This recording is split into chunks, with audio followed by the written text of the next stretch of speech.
presentation I have today, I will be chatting with my colleagues who are current students to get some of their thoughts and opinions on some of the topics I'm going to cover. But really, I think one of the things that we want to do today is, really kind of showcase to you, first and foremost, I think the advantages of picking and choosing Canada. Uh, and then, of course, the University of Toronto as a school, if you are identifying Canada as a destination to study. So I think that's really key. I noticed a lot of American schools here on those lists. So obviously we're here to champion Canada as a destination, of course, and for you to you may already be thinking of Canada, but perhaps hopefully we can give you some real advantages of picking Canada and picking Toronto as a location. So just as Femi said, obviously my name is Chris. I manage all of the recruitment and admissions for our full-time MBA program. I spent many years working at Rotman, of which many of those years my focus was primarily on Africa as a region. So, have a lot of really good friends and colleagues who've been through the program, and I've traveled to Nigeria, Ghana, and Kenya numerous times and had amazing experiences there. So obviously got a fair bit of experience of working with candidates from this region, but obviously you can tell by my accent that I'm actually not from this region. I'm actually from England, believe it or not. I'm not from Canada either, which kind of I think indicates that Toronto and Canada is a place of extreme diversity because we're all from all over the place in this city. So I think without further ado, I'm just going to kind of give you a little bit of a sense of the agenda. Really, we're going to talk a little bit about the university, obviously talk about Canada and Toronto, kind of what differentiates Rotman, and of course admissions and finances. We won't shy away from finances and scholarships as well in this presentation. I think without further ado, though, what I'd love to do is for my colleagues to maybe take a couple of minutes to introduce themselves, tell the audience where you're from originally. And I think a good way to start would be for everyone also to sort of explain why they chose Canada as a destination. So, Muna, I can see you on the screen, so I'm actually going to pick you first, and then we'll walk through. So, Muna, maybe introduce yourself a little bit more, where you're from, and why Canada? So hi everybody. So yeah, my name is Mona. I'm from Ethiopia, and the reason I chose Canada, I'll say two. One is because I already have actually my sister here, so that was also a big pull. Mhm. And the second was that I think I liked UFT and Toronto, like the diversity in the city experience, and then UFT because it also has a lot of like CDL and LDL, a lot of the programs. So it was more focused on the school itself. That was the pull. But also like Canada as itself has been like a lot of opportunities, yeah, compared to the US in terms of like getting work permit. Because I studied in the US before. So compared to the US, just getting work permit, all of that was seemed much more welcoming. So that's why I decided to come to Canada. Okay, Joe Cotola. Hi, everyone. My name is Jokotola. I am originally from Nigeria. And just like Muna, the first reason was I already had family here. That's my reason for choosing Canada. I already had family here. And also with the type of job and like the future I saw for myself, Canada was that place that I thought I could achieve that, right? And then with U of T as well, choosing U of T was based on what this school offers and how I see myself fitting into the school. And basically it's been what I thought it would be. And yeah, I'm happy that I'm here. Okay, Komi. Hi everyone. My name is Komi, and it feels like a full circle moment to be fair, because I was here on this call like some years ago, and I met Chris for the first time on this call, and it really kind of like made me think of coming to Canada because of all the things he said. And one other thing that made me actually come to Canada was I was trying to make a jump to sports and entertainment. And Canada is actually very big because we have like the Toronto Raptors, the Blue Jays, the Maple Leafs. So I was very keen on trying to like come to sport and entertainment, but also have the strong business background. And yeah, everything just aligned. And another thing also, I think what Mona and Jokotola said, because of family, kind of made me feel like I don't have to hop around. It made me feel like I was settled. So coming to Canada felt like home. So yeah, those are like the top reasons that made me decide on coming to Rotman. Okay, Olanshile. Hi everyone, my name is Olanshile. I'm from Nigeria. Thinking about why I came to Canada, I think number one reason for me was the diversity of the city. Like Chris said, you will meet everyone from everywhere here, and it really helps me not to feel like, oh, like I'm just like I'm out of place, if that makes sense. Like everyone is here trying to figure it out together. So that gave me a little bit of ease. Another reason was that so I also wanted like a, a soft landing in terms of immigration. I got in my permanent residence, so Canada was one of the that was one of the top reasons why Canada was a top option for me. And for U of T, I was trying to consider a few schools, and I am a finance major, so I think U of T is like, I mean, if I do say so myself, U of T is one of the best finance MBA in Canada. So that was was number one for me, and I wanted to be at the very front of the finance of Toronto U of T. So it just all made sense. All right, great. Thank you for sharing that. And also to add to Comey's comments, we have the World Cup here next year, right? So not only are we, come on, Comey, talking to Africans here, football is huge in this country, and we have the World Cup coming, and I think Nigeria just qualified, if I'm not mistaken. So, or maybe I'm wrong. You guys might correct me, but yeah. So lots of great things about Canada and this city. And finally, Iman, do you want to just quickly introduce yourself? I believe you're on the call now. Sure, of course. Hi, everyone. My name's Iman. I work as a recruitment officer in diversity and outreach for Rotman graduate programs. I personally was born and raised in Toronto, but ethnically, my family is from Djibouti and Ethiopia. So I'm really excited to be here and to just have you guys learn a little bit more about Rotman's MBA program and why Canada is a great place to study. So much, All Chris. right. No worries. Okay, so I think we talked a little bit about, Toronto, right? Why would you pick Toronto? And I always think it's really crucial, when you're thinking of an MBA or you're thinking of, going overseas to study is, yeah, you can look at the country and you can look at all some of the advantages that that country might offer. And I think my colleagues have really talked about things about Canada already that have come out, themes of diversity, soft landing, immigration opportunities, I think stability in a very unstable world. It's a great place for you to come if you're looking to make the leap from your home country to a place where you might find the landing is a little bit smoother, easier. And again, you entering into a city that is probably one of the most multicultural cities in the world. So wherever you're from, you're going to find people that look like you. There's the food you like, accessibility to all those things, in addition to interacting with so many other cultures. And it's really what makes, I think, Toronto such a unique location. And I think one of the things to also remember is don't lose sight of the fact that there are actually fantastic career opportunities in Canada.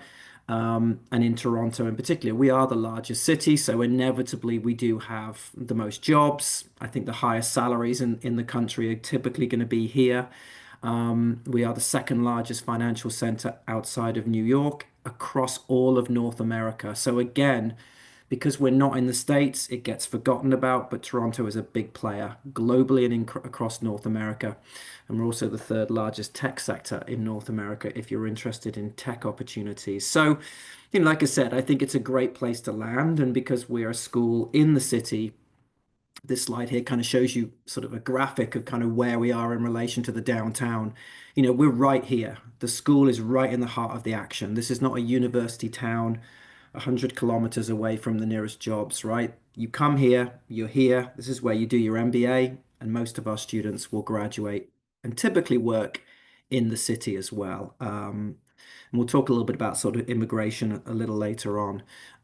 Obviously, like I said, I've just sort of talked about locations. So this is just a very brief slide of just, why we think Toronto is such a great place. And like I said, I'm not originally from here, moved here, never left, right? And I think that's a reflection of the opportunities, the lifestyle, and kind of a great place to live. So let's talk a little bit now about U of T. Again, I think Olanshile alluded to it as well, that U of T obviously has a very strong reputation. So I think, again, if you're also then saying, okay, I like Canada, I like Toronto, but where is it in the rankings, right? So then you have to say to yourself, well, one, how much do you value rankings? I mean, rankings are just they are a score that a publication or an organization has used. And so you kind of have to interpret rankings the way you want. So obviously these are rankings, and this is where we kind of fit with regards to U of T as a university, is a top 25 university globally. I think anywhere you go in the world, people know the University of Toronto, obviously with the top school in Canada and highly ranked as well outside of those US schools. So again, if you're looking to build a career and you're looking to maybe stay in Canada, obviously it's better to study here. I think it's a risky strategy to come here and then think you can then get a job in the US afterwards, because you still need a visa to get to the US, even if you're just across the border here in Canada, and that's becoming increasingly harder now. But where we do see a lot of our students have global careers, having worked here, is they start in Toronto, and many have had job transfers, often to the US, maybe to places like the UK, or you may be looking to transfer back to roles in Africa. So it's a good launch pad, I think, Toronto and U of T. We talked about U of T. It's a big school. Our MBA program at Rotman is quite a big school as well. We have a number of programs across, from executive right the way down to early careers. We're here today really to talk about our MBA program, which is applicable, for international students. But you can see we have a large global kind of community, right? And this extremely diverse classroom. I'm going to ask one of my colleagues here. I'm going to ask Joe Catola, can you tell me, like, when you first got to Rotman, like, tell me typically, like, when you're in a class, am I lying, or is it actually quite diverse? Like, and are you working in groups with students from all over the world? Yeah, for sure. It's quite Mm, diverse. I remember in my first year, my second group, we were five there and we're from all different parts of the world. I think there mm. was someone from India, Pakistan, China. I remember I forgot where the last person was from, but it's definitely diverse. Yeah. Yeah. And one thing we also have, I would say, which is also, I think, good to know, is a kind of a critical mass of Canadians also in our MBA program, right? So there are a lot of MBA programs out there where 90% of the students are international, yet you're in a country and you're like, nobody's from this. There's like 10% of my class are actually from here. I would say at Rotman, a good 40 to 45% of all our students are either Canadian citizens or Canadian permanent residents. They are people who have lived and worked and studied, or possibly born in Canada. So you also do have a good group of what I would call local students mixed with our international students. And obviously, they're great to help. They understand how things work in Canada. They've got a network. So you do have a blend of international and domestic in our programs. And we try and have about a 50-50 split. But as you can tell, I'm considered Canadian now, but I didn't start my life in Canada. So that's a good example of Canadians are also extremely diverse as well. Okay, so let's talk a little about sort of student clubs now. Who is Comey? I think you are co-president, is that right, of RACBC? Yes, I am.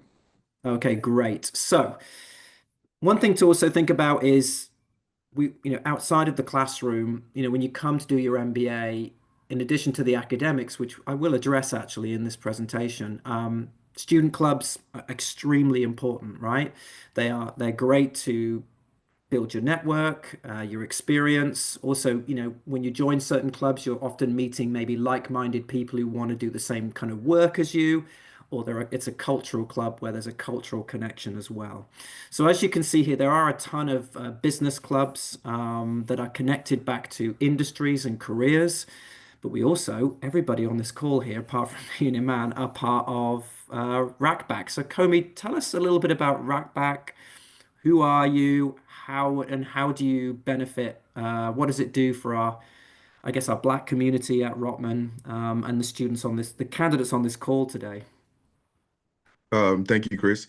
So Mm. essentially, right, like Chris said, Rodman is actually very busy. You get very busy in your first 2 years and in your 2 years actually, and you just need to find that community of like-minded people. So when I came into Rodman, I joined about 7 clubs. I was like different industry clubs, but the one club I was very active in was RACBC because RACBC was like my like-minded people were solving similar problems. We're new in the country, so we RACBC essentially is just there to provide a family away from home where we connect with alumni who are from like the same African space we're from, and they are working in industries we find very interesting, like McKinsey, BCG. They're working in oil and gas, and we just have that repository where we can say, you know what, I'm new in this country, I'm trying to find myself. You can just look at the directory and you get introduced to an alumni.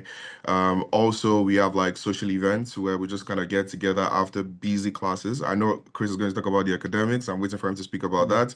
But it gets very intense and you just need somewhere to chill, some people to relax with, and we just come together and also study groups. Why Rotman provides you with academic groups, group of 4 to 5 people where you're like close knit and study together, is also very easier to kind of like just reach out to people from your African community to say, I need to study this. I'm struggling with this particular concept. Can someone within the community come and jump on a call with me? And you'll always find people very excited to raise their hands up to jump on calls and explain concepts to you. So RACBC is just like African people, just close, tight knit. We know each other. We come together to support ourselves, and the alumni network is amazing. And sorry, can you clarify what RACBC stands for, Kami? Oh yeah, so RACBC is Rotman African and Caribbean Business Club. So we There you have go. guys from Jamaica, Barbados, Ethiopia, Zimbabwe, all over, all over. Yeah, and do you have any Canadians in the club? We do have someone from Eritrea, but was Yeah, born and raised in Canada. But I mean, she yeah, she associates herself with the club, and she's one of yeah, us. yeah. Okay, sounds good. So, sounds great. Muna, are you part of any of the business clubs you want to share, or have you benefited being part of more of an industry business club that's maybe helped with like networking and careers? Yes, so I'm part of the Entrepreneurship and Venture Capital Association. I'm the VP of Finance for that.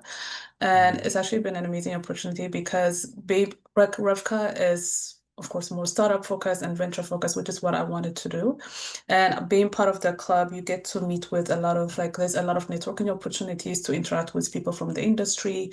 And being part of the executive, you also get to drive your own initiatives. Like recently, we just launched our podcast for Hustle, the Rotman Hustle podcast for Revka, which we got to interview a lot of like people from the industry and then get a learning from them. And one benefit of Rotman itself is how supportive it is in all of these initiatives. It's like the professors connect you with people from the industry, so you get to like meet with people, and even like the media club, all the different clubs, like the different what do you call it, offices within Rotman are very, very supportive. So it is networking. You also get to drive your own initiatives, so it's a great opportunity, I would say. Thank you. So with that, Muna, I'm actually going to hand this straight back to you because what I'm also wanting to highlight to all of you on the call here today is something we tend to kind of use the word at Rotman is called experiential learning. So, but also kind of what do we offer you? What is there about Rotman that could differentiate ourselves from other business schools right across the world? And I think one of them is the Creative Destruction Lab. So, Muna, I'm going to hand it to you now to go. It's okay. What is it? Right. And explain it to maybe there's like 50 or 60 people in the call who have no idea what the CDL actually means. So I'll hand it over to you. You've got like 30 seconds to explain what it actually is. Okay, I'll try my best. So CDL is actually one of the reasons I came to Rotman. So what it does is it commercializes deep tech or deep science projects or deep science startups. Because like Toronto, UFT, Canada in general, is very good in research and like they really are like at the frontier of a lot of different fields. But one of the challenges compared to the US is commercializing them and turning them into like lucrative startups. And that's what CDL tries to do. It's a program to help deep tech startups commercialize. It gives them access to mentors. And for you as a student, what that means is there is a year-long course called CDL that is in the second year. And what that course has like 3 parts. It is one of my favorite things things about Rotman, to be honest.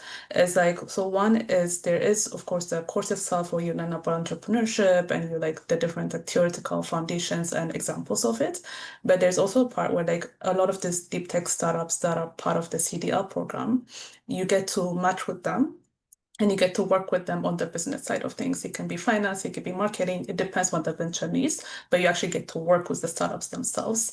And there's also like a part of it that's called like reading group, where you get to actually like learn about different topics that are even not related to like entrepreneurship. It can be about AI, it can be what makes us human. So like really like interesting like topics that you get people from industry that come and talk to you and you get to learn it from it. So that's like CDL as a course, but CDL, the program itself is like a separate that just what do you call it, accelerates a lot of these deep tech startups. I hope that was clear, but I'm happy to answer questions about it. Yeah, it's great. And I think one of the things to remember is that you do not have to have worked in this world. You don't have to be in any of these kind of like, the idea is that while some of the startups may come from these backgrounds, our students can get involved in this. It's an elective course, right, Muna, where you can get involved in this. You don't necessarily need to have the same backgrounds, right? The No, idea no, is no. we're going to give you that opportunity to partner with them because you're going to bring your MBA skills, right, to the party. You don't need to be the scientist or anything. No, Um, no, no. yeah, so it's inclusive and it's potentially open to all. So please, yeah, something that if you're interested in for you. I'm going to keep moving along in the interest of time and talk about something else that I think is really, really key at Rotman. And I don't know whether Joe Catola, Olanshile, or Comey, whether you want to perhaps talk about the SDL. Maybe you guys have taken some of the leadership courses in second year, and kind of I perhaps can speak. explain to our audience what this is and why we feel this is also something that really differentiates Rotman and maybe how it's helped you. Mm. Thank you. So essentially, right, the name speaks for itself. And most times we are all just buried into like the DCF, the finance classes, the marketing classes. But most times when I go for the sessions in SDL, self-development lab, I'm always like, oh dear, I didn't know this was like a developmental area for me as a leader, right? Like you're literally sometimes in a lab where there's like a lot of analysis about how you speak, how you gesticulate, how you present yourself as a leader. It goes beyond doing how to do the technical work, but kind of like helping you elevate and unlock the next level. That is something I never knew like was going to unlock certain key skill sets in me. The next one, which is Leadership Development Lab, is also like a year-long fellowship where you just go in with amazing leaders from the industry and they just walk you through developing certain key developmental areas as a leader, how to carry yourself, how to position yourself as a leader. And like I said, when I started, the classes are amazing. You get to learn a lot of skills from the classes, but that one other aspect most of us just leave as blind spots, which is like developing. One of the sessions we had during SDR was asking the right questions, right? You would think you know how to ask the right questions, but when I sat with the prof and we just went through, like, I think it was Mona and I, we went through different iterations of asking the right questions to bring out the most insights from a conversation. And we're just like, oh, okay, this is another layer to my growth. Also answering questions, kind of like how to answer questions in a way that inspires people as a leader. Because coming for the MBA, you're not just trying to be a manager, you're going to be definitely leading people. And like every one of us have said, Toronto is very diverse. You'll be leading a lot of diverse people. So how do you then lead these people in a way that inspires them through ambiguity and solve bigger problems? So self-development lab and leadership development lab are just amazing offerings from the school that every single time I'm always looking forward to going to the lab to kind of assess how I'm presenting myself and carrying myself as a leader. Mm. I think one of the things that's an immediate impact of this is it can help you with things like job interviews, right? Straight away when you're applying for your internships and stuff. So there is like immediate things that it can help you with. Um, okay, I think we could talk about this for an hour, but I'm going to move along and talk about careers because I think this leads nicely into careers. So I'm going to get Olanshile or Joe Catola to perhaps talk a little bit about career services at Rotman. Maybe Joe Catola, could you maybe talk a little bit about your career coach and how how that works and maybe how that led to your internship and if you're okay disclosing where you did your internship? For sure, I can talk about Yeah. that. So when I started searching for an internship, I reached out to my career coach. Or prior to that, we had even had sessions with the career coaches, right? Just telling us how we can leverage them during the internship search, during the internship search.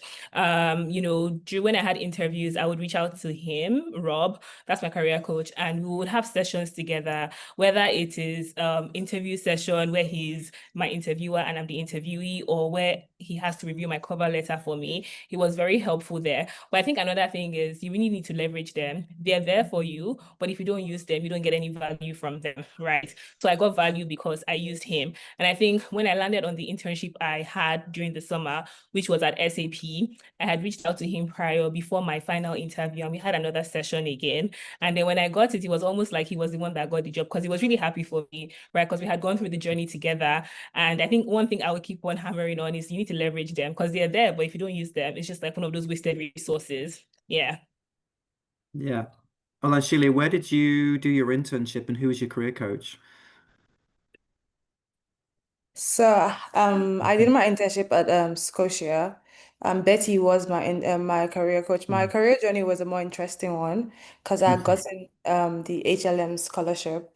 I don't know Oh, if okay. Rich, you know about the scholarship. So that's another thing that I feel like Rotman really helped me with. So the HLM scholarship is for women in capital markets. It's a scholarship of about $25,000 that goes into your second year tuition, and you also get like a full-time an internship that comes with the package. And then uh I just when Joko was talking about her when she got her job, it almost seemed like it was her and a career coach that got the job. It was the exact same experience for me. When I was I so the from the application stage of the scholarship, I Betty and I went through the whole process together. We had so many interview sessions. I remember my very first interview session, it was so terrible. And then she just kept telling me that it's okay. This is exactly where you're supposed to be now. And we kind of worked through that. Another part of the journey that kind of helped me was RFA.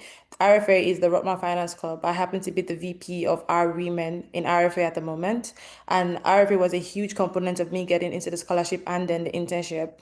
So well, that's another resource that obviously really comes in very handy because all of these things come as a package with Rotman. So yes, it was the career coaches are really amazing, and it doesn't have to stop even in your first year. Like I'm in my second year working through like a career transition, industry transition, and Betty is still amazing. We catch up on everything. Mhm. Now we talk like friends basically. But yeah, that's my career journey up until this time. Okay, sounds good.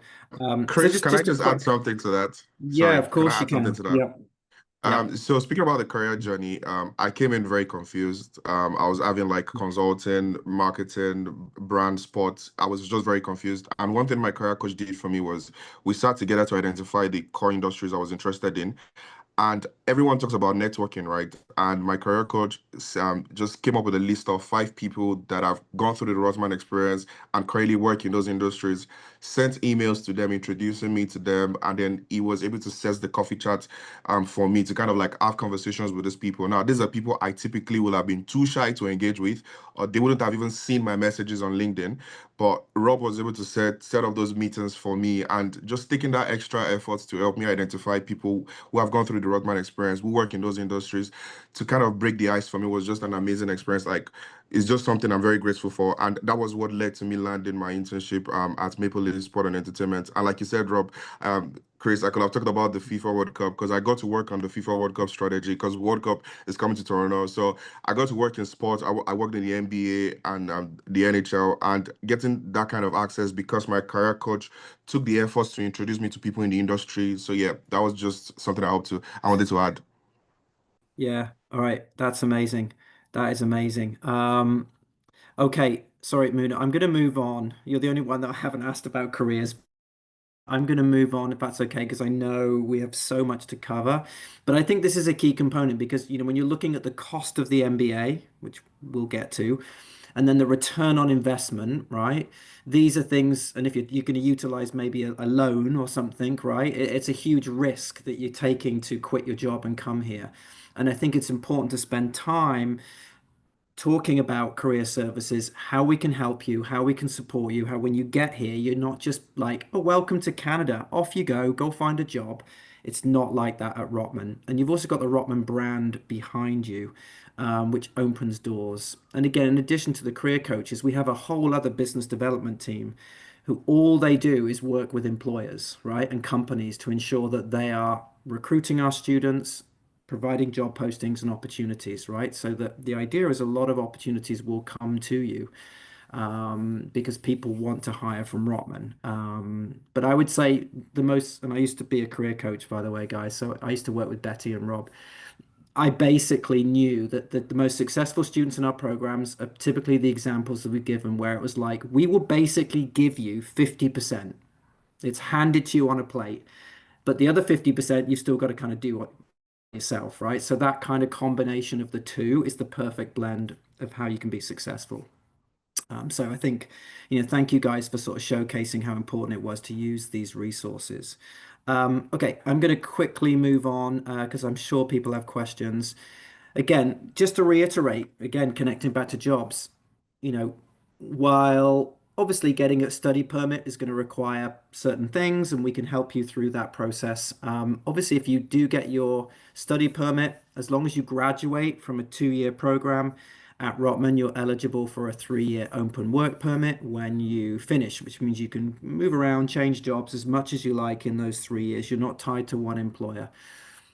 And again, generally in Canada, if you've got an education from a school like Rotman, you will have enough points to easily begin the process of applying for permanent residency, either maybe while you're a student or when you graduate, right? So the pathway is a lot more straightforward. I'm not an immigration consultant, so I don't want to go into too much details, but the pathway is quite straightforward if you follow all the steps. But of course, you'll have those 3 years to do that. Again, as you can see, this is the class of 2023, but I think our class of 24, and we haven't quite done 25 yet because we is 90% have jobs after graduation. So that's within the day you graduate up to 6 months out, right? That's how we do our stats. So again, I think obviously the return on investment and the risk of coming here is quite low. A, because of the immigration play, if that's what you're interested in, but also the opportunities to live and work here, right, are quite straightforward compared to other countries, but I won't go there right now. Okay, let's talk a little bit about the academics because I think we haven't really touched on those. Obviously, our first year of the MBA is kind of like a core curriculum. All our first years will kind of follow the same timetable, and you will do a lot of those what we call business fundamentals, which cover a wide range of sort of business and business related courses. The second year, of course, is when you can pick and choose the courses you want to do, and you can really kind of curate your MBA experience with Rotman. I think these 10 emphases that we have here really give you an idea of how diverse our program is and the fact this is not just a finance program. Obviously, finance is a key component, and there are lots of electives you can do within that emphasis, but this kind of gives you a sense broadly of how you can curate your second year. I'm going to start with Muna. Tell us a little bit about how you kind of selected your electives. Did you pick an emphasis or did you just do like because obviously you don't have to declare an emphasis either. So maybe explain again very quickly to our audience how you kind of managed the second year and the electives you took. Yeah, so I didn't actually pursue an emphasis because I wanted to pick the courses that my interests were like across the different fields and I wanted to pick the course that I was interested in. And so the electives I was more focused on was leadership, because one of the things, Rotman is very good in finance and strategy. That's one of the it's known for, but it's also like leadership courses. And that was one of the courses, the skill sets I wanted to develop. So I was more focused on leadership courses, a few analytical, and also obviously entrepreneurship and innovation ones, because that's the field I want to go into. So that's what guided me. I didn't actually like focus on an emphasis. Did anyone here else pick an emphasis? Again, it's great that you disclose that you actually don't have to pick an emphasis. This is just a guide for you. You could just literally pick the electives that interest you. So most of the classes I've taken have Mm. tilted me more towards leadership and strategy. Yeah, But then yeah, you see classes you love, like mergers and acquisition, and you're like, I think I want to take this class. And then you eventually find yourself not having like two emphasis because there are so many classes that you have to take that you find very interesting. Like I was tilting towards leadership and I just came out of a banking class. So if you want to have an emphasis, cool. Like I already have one in leadership, but at the same time, you will see a lot of cool classes. You just want to jump in and just have the experience of the class. okay, great. Going to move on. This is one of our star. Do you guys know Doten? Have you met Doten before? She's like one of our. Yeah. I Yeah. always like to highlight. She's one of our superstar alumni. Um, So always like to kind of just, again, just to highlight, Nigerian female coming in from a sort of law background, did corporate law, and then ended up working at McKinsey, right? And so I think it's an indication to you if you have aspirations to work for some of these major brands. Obviously, they have operations in Canada, which is, I think, really key. But I think it's also important for you to recognize that African students land these jobs, right? These are not just jobs that only local students get, right? Or can. So I think it's a good, again, a reflection of the quality of the candidates that we have from Africa, the quality of the Rotman MBA, and the fact that you guys can come here and compete for these jobs and win these jobs with your Rotman MBA. And I think, it's been highlighted as well from our colleagues here with some of the internships they've had. Um, you know, you can do it. And that's the thing I think is just the track record we have of Nigerian students from Ghana, Kenya, who have been successful and competed with local students and local candidates from other schools and been successful. So your experience is very valued here.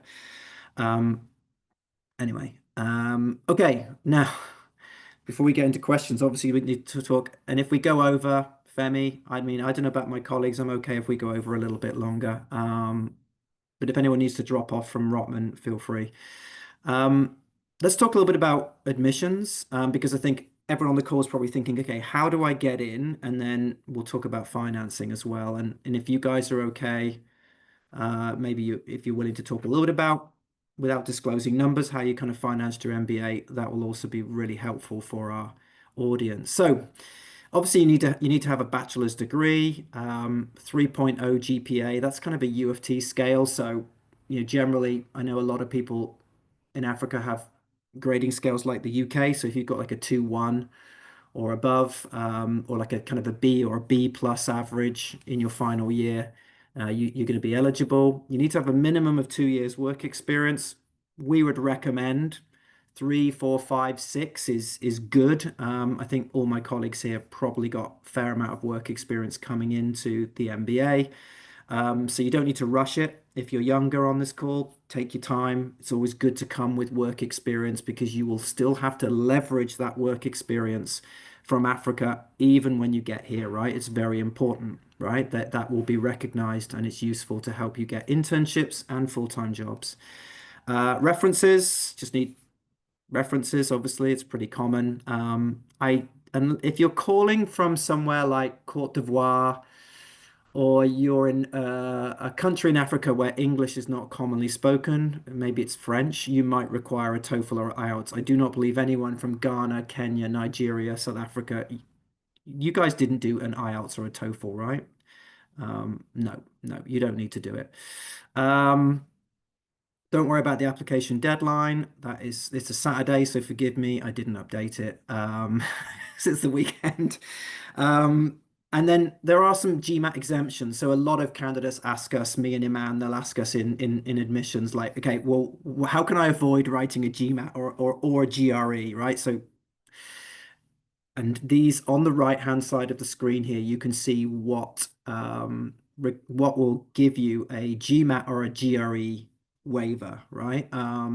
So if you're a CFA charter holder or you've passed level 2, again, I do believe if you're a chartered accountant in Kenya and Nigeria now, we have the ICANN, not the ACCA. I think they are a little different and it can be confusing, but if you've got I think it's the ICANN, right, Iman?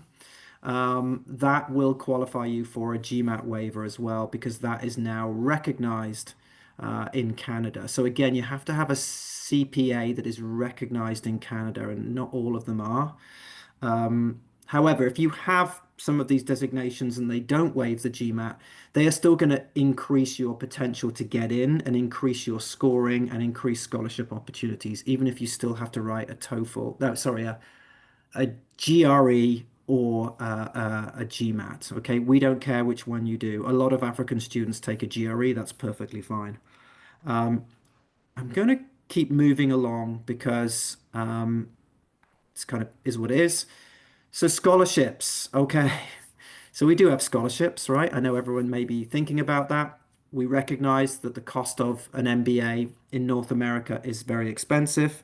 It's approximately, I think, $140,000 Canadian now for international students. If you are a permanent resident of Canada, so if you're on this call and for some reason you have your Canadian permanent residency, but you haven't arrived here yet, you would pay domestic fees. So that's great for you. But obviously, we offer scholarships. Those will be awarded through the admissions process, and they're based on merit. There are no separate applications for scholarships. You simply apply for our program. And if you, again, you've got good academics from your undergrad, a good GRE score, good solid work experience, that's why I would say 4 to 5 years is good or above. Coupled with like a good interview and answering some of the interview and essay questions, that's going to lead to a scholarship that's going to be a tuition reduction. What I will say, and I really want to be honest because I think I'd hate schools to embellish scholarships just to get you to apply, is typically scholarships at Rotman are going to be, yeah, a tuition reduction. They're going to be anything from 10 to about, on average, about 10 to 30% of the tuition. Every year we do offer what we call Dean Scholars or Joseph L. Rotman scholarships to a number of students where you can get most of your tuition covered. So again, you're all eligible for that. You just have to apply. It just depends on the strength of your application. So you definitely have to kind of come into this process thinking to myself, can I fund this through a combination of savings, scholarships, and am I comfortable utilizing maybe student loans? So with that in mind, um, are any of my colleagues willing to talk a little bit about their kind of financing journey? Again, you do not need to disclose any numbers or figures or anything, just to kind of give our audience a sense of kind of how you made it work to get here to Rotman. And then maybe, yeah, the potential for in-program scholarships and making money when you're here. I can speak on that. Okay. So I remember when I got my admission and then I had reached out to Chris about the scholarship amount that I got. After a few conversations, I was able to have some more scholarship added to the scholarship I initially got. And then I remember the last thing Chris told me is that there are in-program scholarships and I can also apply for that. That wasn't what I wanted to hear at the time, for sure. But then I'm like, okay, when I come in, I would apply. And thankfully, immediately the scholarships opened, like I think September of last year, during the first year, I applied and I got one of the scholarships, and it was a very good amount. It definitely helped to pay for like the rest of my tuition for that year, and it covered the balance of that essentially. And the scholarships have opened again for the second year, the in-program scholarships, and I'm hoping to get something else, right? So I mean, at the beginning I was a bit worried that I wouldn't get anything, I wouldn't get more scholarship, but that also helped. And outside of that, as a domestic student, because I'm a permanent resident of Canada, there's also some lines of credit that you can get from banks. So I know RBC and BMO offer that. So if you're a domestic student, I think that's also something you could explore because the rates are pretty decent. I think it's just prime rates. So yeah, you just need to get like your admission letter from Rotman and then you share it with the bank, and it's pretty straightforward to get it. Within a week or two from your application, it's something that would be offered to you. So that has been my own financing journey. And obviously with my internship as well, the money that I have gotten from my internship is also helping to pay off like some living expenses, and also with tuition for second year, I was able to channel some of those funds into it. So yeah, that has been it. Is anyone here on a study permit? So you did pay international student fees? I can talk. Yeah, I'm on a study permit, Okay. so I'm paying the international fees. The way I financed mine, I did get a lot of scholarship from Rotman, which has been very, very helpful. And then in addition to that, I had to take the student loan, the Empower financing one, because I don't have any like guarantors. What I would say about that, it is just to be cautious, it is a very high interest rate. So you just have to be like, just make your calculations, see if it makes sense for you to make that decision, because it is going to be a huge commitment. But in addition to that, I also wouldn't, in terms of the in program scholarships, there are a lot of scholarships available. But when you're doing your planning, I wouldn't consider them, because it'd be great to have it, because like I also applied, I didn't get it. So like if that had been part of my plan, I might have been wrong. So I would say like, it would be like take it as a bonus if you have it, and it would be amazing, but don't put it as part of your actual financial planning. But in also what, in addition to what Joko said, also like the internship helps as well, helps cover some of your costs. So for me, it was like, yeah, a combination of the scholarship, loan, some personal savings plus internship. That's how I covered it. Yeah. And is anyone here working part-time in second year, like on campus, or you're an ambassador or something like that? So my internship extended into the second year, and I'm now working part-time, so that's also helping. Okay, yeah, so that can happen. Again, I think Muna made a good point, is that everyone's experience is going to be different. But I think we've seen a good, Muna, you got a great scholarship. Joe Catola, Olanshile, you received in-program awards. And, one of you is, again, sometimes you can negotiate staying on part-time with your internship employer. Because, yeah, your second year is a lot more flexible. So you do have a little bit more time, perhaps, to work up to about 20 hours a week. So hopefully this has given our audience some sort of snapshots of kind of what you can do. Everyone is going to be different. And thank you for your honest feedback about your experiences at Rotman. With that, Femi, I know we're past three, and we haven't done any questions yet. But if I'm willing to stay on, if anyone, if you guys are, if we can open it up to questions. There is a QR code here if you guys want to scan it. And how you can kind of follow up with us. Obviously, I'm gonna work with City of Lane. Hopefully, we'll be able to get all your contact details, and we'll send you a follow up on how you can get an app fee waiver because you attended this session, and if you want to set up some a virtual consultation with Iman or one of our recruitment team, so you can just scan that QR code. While we're doing the Q&A, I can keep this screen up. Femi, I'll hand it back to you. I don't know if you have All questions or right. the audience has questions. Yes, so I'll just take over from here. Thank you very much, Chris. That was a great session. So this is it's great to meet you again. Thanks everyone for sharing your experiences as well. Yeah, so we'll just go right into the question and answer section. So if you have any questions, please go ahead and raise your hand. So just use the raise hand feature on the call, and then I'll call you when it's your turn. So yeah, the first question I'm seeing here, Chris, this person is asking, what motivated the removal of the spike factor essay from the application requirements? I think that's an interesting question. So the person is saying that seems to reduce the non-quantitative data sets available to review candidates, especially given the high competition. Yeah, great. That's a great question. Wow, you are informed on all things Rotman. I think we got rid of it because we did find actually that for quite a lot of candidates it was a little confusing. They weren't really sure what that meant. That was a little bit of like a Rotman phrase that we introduced honestly about 7 or 8 years ago. And we did feel that it was we wanted to kind of rethink the concept of an essay component. So there is an essay component now. It kind of happens more once you've submitted your application, in that you're then sent a like an online or a virtual tool where you will have an opportunity to answer a couple of questions which are more qualitative in nature, right? So they're a way to showcase kind of career goals and how you want to map your career.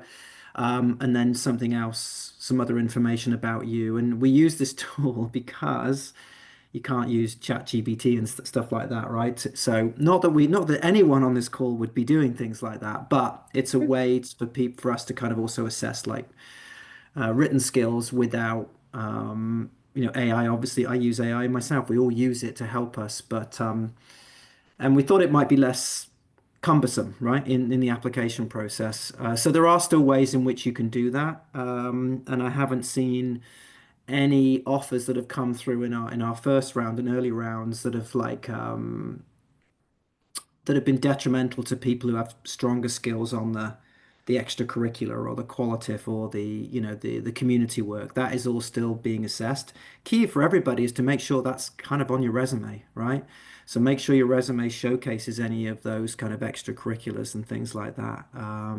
Whether it's community work, whether it's playing sports, whether you like an artist, it's all relevant still to Rotman. But the key is to maybe have that on your resume, and then you'll get a chance to showcase that on this kind of a virtual written component. Yeah, awesome. Thanks for that. So to answer that question, basically you can add a lot of other details on your resume. And of course, if you get an interview, you can always speak more on the non-quantitative aspect as well. So yeah, great. We have questions around application fee waiver. You've answered that. So if you fill the attendance, you are going to get an application fee waiver from Rotman. So please do fill the form. So this question is directed to Komi. And I think you've answered it in the chat, but in case you want to speak more on it, the person is asking, how are classes in LSDL structured? Is there a module or system thinking? Yeah, it's a great question. I flipped them and answered. So essentially, SDL, don't see it as a class. It's kind of like you walking into a lab, like to improve yourself. So like it can go from like how to voice yourself, how to ask questions, how to carry yourself, how to present. The module is based on what you actually send to the faculty to say you really like what students really want to improve themselves on. So it's kind of like a program, not a class, separate from the day-to-day in the school. Okay, awesome. Thanks for that. Yeah, so Chris, back to you. There's a question that says, is there a possibility to self-curate specialization? And is it possible to audit classes without taking exams? I don't know what the person means by auditing classes, but yeah. Yeah, I don't know. Ask our students. Can you do it? Can you pick electives without any exams? In the first year, no, because obviously everyone does the same course. So there will be exams in some classes. I don't know if all of them in first year have exams, but our students will know the answer to that. Okay, so Yeah, someone you, please. All right. I can do that. So in the first years, you have to write exam. So you have 4 terms in the first years, and the first year rather. So you have your first term, second term, third term. You take exam for all your courses. In the fourth term, you get to pick one elective. Depending on the elective that you pick, you could or could not write exam. My fourth year elective, I didn't write an exam. Your second year, you can get more creative. Um, and then you can actually pick courses that you don't have to write exams. There are a few of those. I personally kind of structured my elective such a way where I had a balance of exam and non-exams because I mean, exams are exams, right? So Right. you have opportunity to take. I've heard people say all of their second year courses they didn't have to write an exam, so you can do that in your second year. Oh, interesting. All You right. can There's also Thanks for also, audit that. classes. Sorry, you can also audit yeah. classes. Like we have 13 electives in the second year. And if you've like taken all the classes you to meet the 13 electives, you can send to the school that you want to go for a class, have access to that class that wouldn't be graded. You wouldn't participate in any of the assessment. You would just be in the class, have access to all the materials, and that's it. So yeah, you can audit classes. Oh, okay. Awesome. That's great to hear. So that answers the question. So there's a question here that says, are students allowed to juggle work with classes? And then what's the chance of getting an assistantship basically from Rotman? I will ask my colleagues. Okay. So let's throw that to, okay, anyone can go. Muna. So in terms of like juggling work with classes, I mean, there's nothing preventing you to work. It's just like the first year is very intense. So I feel like adding work on top of it might be difficult because just the academic is really demanding. In the second year, because you can pick the class you want, then you can also have more flexibility if you want to work, like Joko's doing, you can work part-time while working. So there's no like law preventing you from doing it, but it's just I wouldn't recommend it the first year, to be honest. I forgot that what was the second part of that question. Yeah, so the person asked, what's the probability of getting an assistantship or a job opportunity from Rotman, from the school itself? So for the to be TA, so there are, I know a few students, even our first year, they were TAing in, like, for example, students that have like CFAs prior, they connected with the professors and they're able to do TAs in some of the undergrad classes. If you want to be a TA in an MBA class, you have to take the course first, obviously. So in the second year, there might be more opportunities, but they'll also be competitive, obviously. But if you have good grade in the class and you have a relationship with the professor, you can just reach out to them and then you can apply for a TA. So there are opportunities, you just have to, yeah, You have access to to. apply for it. Yeah, right. Yes. Okay, got Yeah. it. Thanks for that. Um, So let's sorry. just I take think Sorry, Faye, I just wanted to mention that Mhm. aside from the teaching assistant seems very academic heavy. There's also like you can also partake in being like an invigilator. I think myself and Jokotola here are part of that, whereby you just invigilate exams and you get paid per hour. It's a decent amount, and you just have to be there, see through that the exam is coordinated, just basically invigilate, and if you don't get the T opportunity. okay, Yeah. great. We've also just introduced this year like Rotman ambassadors. So you can actually work with my team as an ambassador, which is like to basically support recruitment admissions on events, activities, webinars. And again, I'm not sure what the pay is, probably not as much as being a TA, but th those are paid roles as well. So, I think there's a lot of variety, right? Some will pay more than others, but there are ways in which you can effectively work on campus, right? I think, which is probably what the question was really about. Yeah, awesome. I mean, it's been great to work with you, Chris. So that's a great opportunity there. Well, Yes. I think Iman's doing more of that than I am, but yeah, like I said, Okay. we can't do this job without our students, right? That's I mean, look at me. I mean, I have yes. So I'm not living the experience. Mm. All right. Thank you. So let's take the question from Abdul. He's raising his hand. So Abdul, please go ahead, unmute yourself.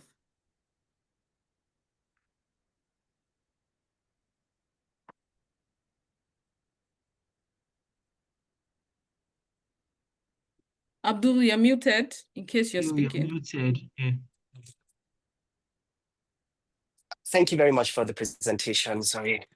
Yeah, so my question as a follow-on to my other question on the spike factor essay removal is on the timelines from submitting an application to interviews and finally receiving the decision.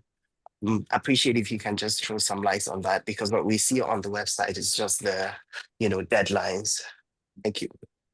Yeah, it's a great question, Abdul. Thanks for that. Yeah, so our next application deadline is November the 19th. That's why I wanted to get this session in a month before our next deadline. So that would be, and again, if you're on this call, you get an app fee waiver, so it's going to, you got nothing. I would say, again, looking at currently how quickly offers are going out, you're probably, again, I think a lot of it comes back to the strongest candidates. This is just life.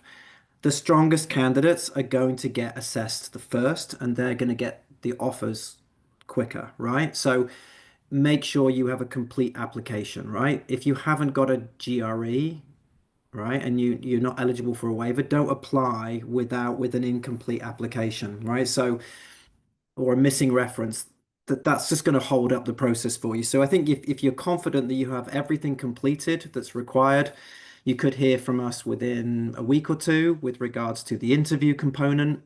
And then once the interview component is completed, it could be another week or two. So typically, I think at the moment, I think students are hearing in round one, some of our candidates who are top candidates we're hearing within 2 or 3 weeks, right? They would know if they have an offer. And that would include the offer with the scholarship opportunity. So again, you do not need to enroll at Rotman before we are willing to consider you for a scholarship. You will see the entire offer and you can make an informed decision. And normally we give you like 3 to 4 weeks to make that decision, of which, yeah, you can connect with us and talk to us and ask questions as Joe Catola talked about, like she connected with me and we sort of there are occasions where we can't promise anything. We can sometimes take a look at the offer and see, what else can we do to help you to get you over the finishing line. So I'd say with the November 19th deadline, we'd like to think that we will complete that round two process by sort of,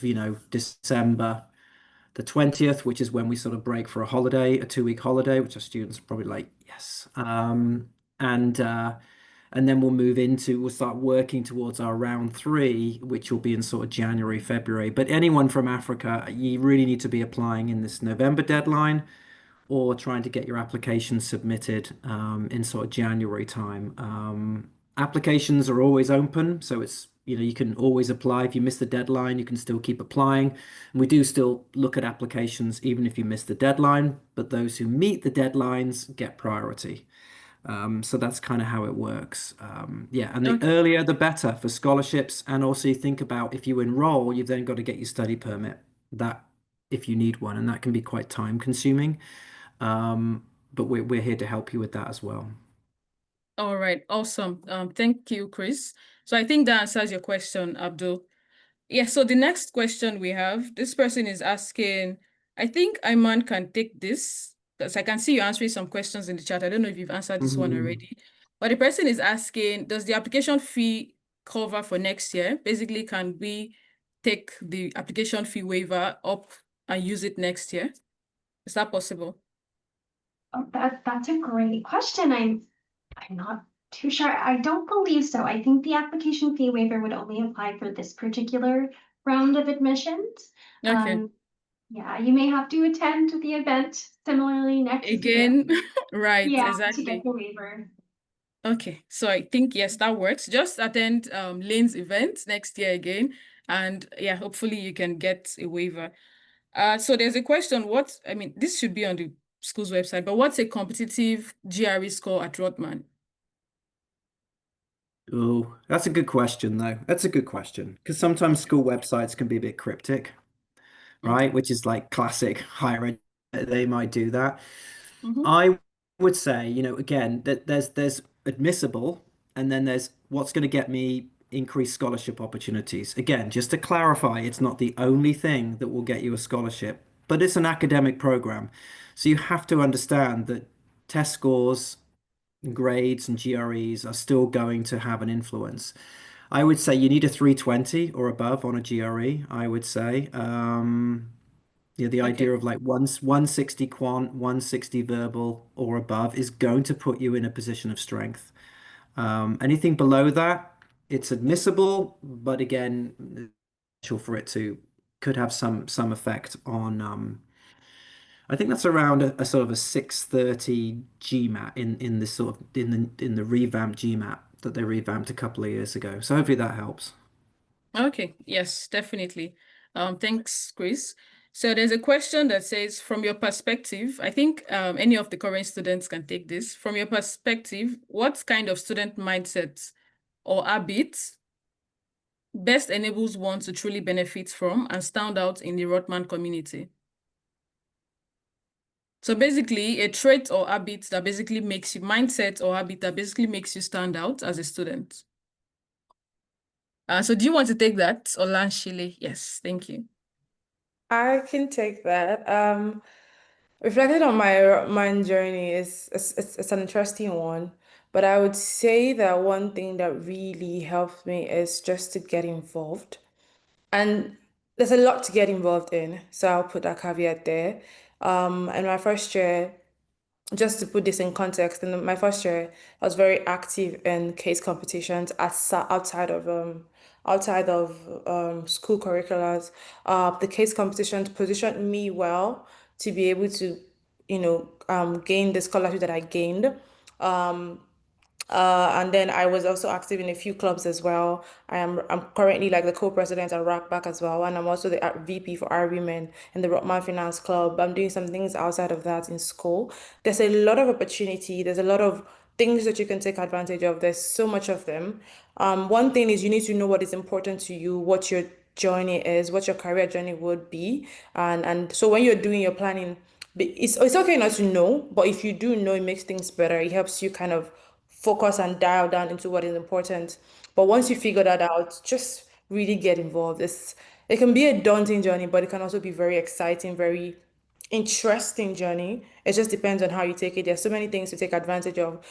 So many things that are there for you, provided for you for your own benefit, but you just have to get involved and get them done. Speak to your career coach, take advantage of your groups. You're gonna be placed in groups off the bat from when you get in. Really utilize your resources. Just don't be just academic, because there's a tendency to just want to be, oh, I want to get best grades and just be done out of. You will lose out on a lot of things. There's so much to do. There's so much to enjoy. Academics are important, but it's just beyond that. Okay, awesome. That's good to hear. So basically, just you know what your goals are. So be involved in as many things as possible, extracurriculars. It's not just your academics, right? So great one. Thanks, Olanshile. So there's a question here. This person says, "Thank you so much, Chris, for the session. Please, could you share some insights on employment opportunities post MBA in Canada, especially Yeah. for students from sub-Saharan Africa?" Yeah. So I'm just also conscious of people's time. Okay. So maybe we can finish up at, well, it's 3:20, maybe 3:25, if that's okay. Okay. All right. Yeah. All right. That's fine. Thanks.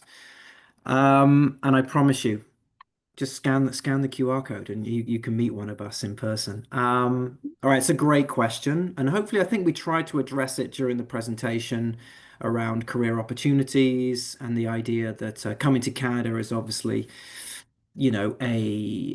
well, there's always a risk, right? And there's never any guarantees in life. So those are all the sort of the conversations you have to have with yourself before you take on an MBA overseas. But I would argue that Canada is probably one of the most low risk international locations you could pick with regards to career opportunities and employment opportunities post MBA. So one, as I said before, your visa and your study permit will allow you to work without any restrictions for 3 years. So no employer is going to ask you, okay, what's your visa status? Do I have to sponsor you? That's not going to be a question that they ask you through the recruitment process. Okay. It is up to you, of course, though, to make sure that if you like it here in Canada and you want to stay after those 3 years, that you apply well ahead of time for your permanent residency. So you're not in a situation where your employer would have to let you go because your postgraduate work permit runs out. So those are all things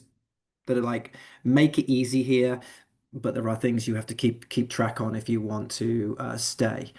The one thing I also want to recommend is, if you're think about again where you're studying, the location you're studying, typically the career center, right, is going to be focused on jobs in that local market, right? So if you want to live and work in Toronto and in Canada, then U of T is a great place to come because most of our jobs are focused on the local market. Most of our alumni, believe it or not, are here in Toronto, which is great. They're at your fingertips.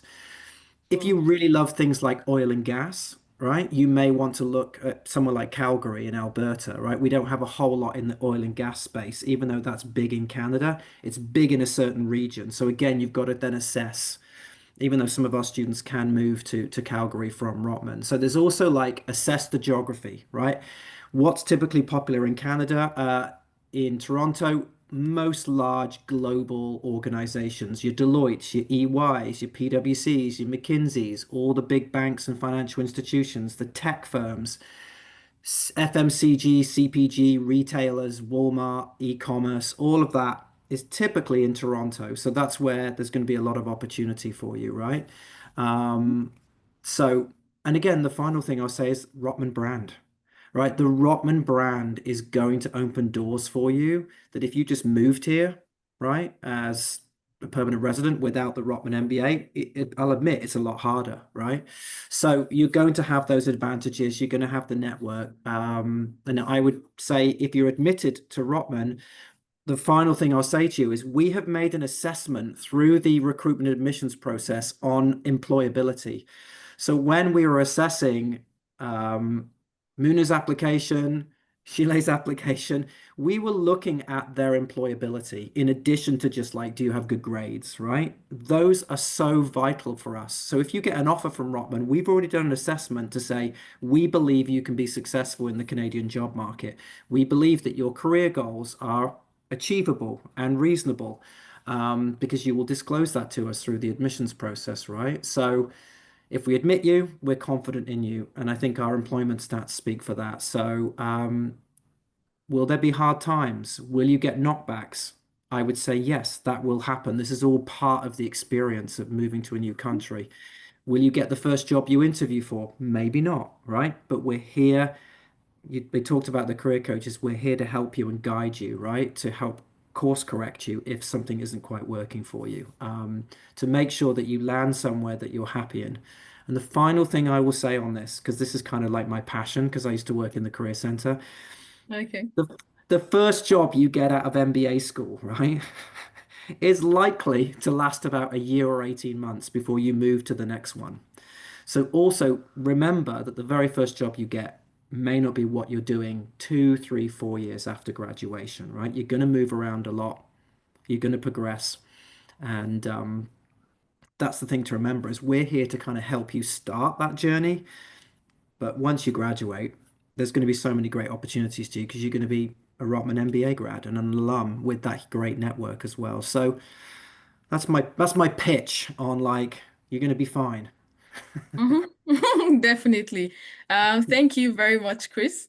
So let's just take 4 more minutes of your time. No more Yep. questions, but I would like to get your final advice from each of the speakers for the applicants on the call today. So let's start with you, Chris, then Iman, then yeah. I think I've just given my my victory lap speech. I think I've said it all just in the last couple of minutes there, really. That would be my recommendation is think of Canada. Don't dismiss Canada. We are a great country. This is a great place to come if you're from Africa. You're welcome here. It's an extremely diverse country. The cost is in Canadian dollars, not US dollars. It is actually considering what it costs you in the US or in Europe. This is actually quite a cost-effective MBA as well. So please consider Canada. We will welcome you. Yeah, definitely. So yeah, Iman, you can go. Am I pronouncing your name right, correctly? Yes, you are. Thank you so much. All right. Just to echo what Chris said, Mhm. we of course really hope that you consider pursuing an MBA here in Canada because of the richness and diversity that we have here in Toronto as well. And another piece of advice would be just to really take advantage of the resources we have to help you before applying as well. So through that pre-application appointment, and of course, meeting a recruitment officer, asking questions. We go over your resume together, and it's just a great resource as you're preparing to apply. So I definitely say take advantage of that. But again, thank you guys so much. It was really, really wonderful hearing all the questions today, and we really do hope that you consider pursuing an MBA here at Rotman. Yeah, definitely. Thanks for that. So please just go ahead, schedule the calls before you put in your application. Yeah, so Olanshile, just few seconds.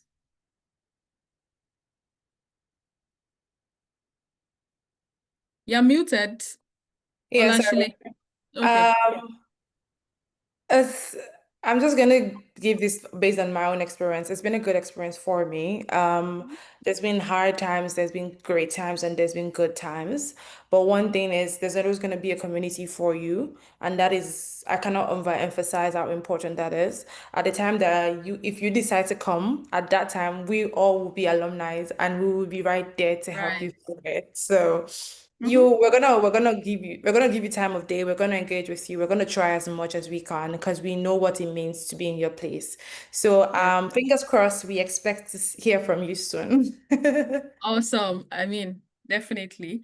That's great to hear. So let's go to you, Muna.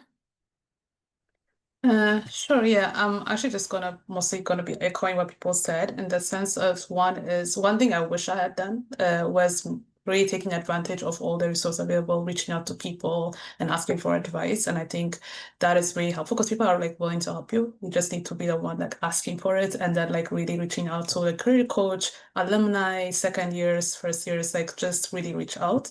And also like do your research a lot because like if you have a goal in mind, like I want to be in this field, like what Chris said is like really understand, okay, what is like good for like what is the which city, which school is actually good for that, and really do your research first before making decisions, because yeah, there are some that would work, some that will not. Just like really understand what you're trying to do, and then see how that fits into this role. That would be helpful as well.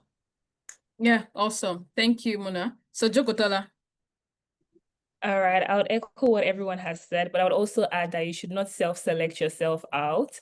I know there's been criteria that have been listed about how you can get in, what you need to get in, but still apply regardless, whether you don't have it, whether you have it, just apply still, and hopefully fingers crossed to see what happens from there. Yeah, definitely. Thanks for that. So yeah, Komi.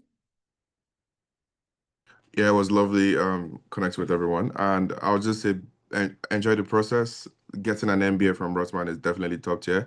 I step into rooms and I'm like, hi, my name is Komi, I'm Rotman MBA. And most people just change their body language, go, okay, let's listen to what he has to say. So Chris said it, Rotman MBA opens the door for you. The brand is a solid brand in Canada. So wishing you all the best. Just do what works for you, and the sky is the starting point. Awesome. Thank you very much, Komi. And it was interesting to hear that you were on this call, just like everyone, just a while back. So that's enough motivation for you to just put in that 2020. I started the MBA journey coming to City of London. So yeah, it feels very good. Awesome. That's good to hear. Thank you. So thanks everyone. We've come to the end of this session. Femi, if you're still on the call, please just briefly, let's close out the session.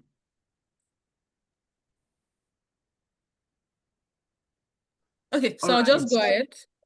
If you want to join the Lane community, there'll be a link. I'll keep the meeting up for like 3 more minutes. So we'll drop every link you need in the chat. And as soon as this session ends, the attendance is going to be closed. So please, while you're on the call, make sure you fill the attendance, because that's the list we are sharing with Chris, right? So please, yeah, so that will be it from us. Thank you everyone for joining. Thanks, Chris.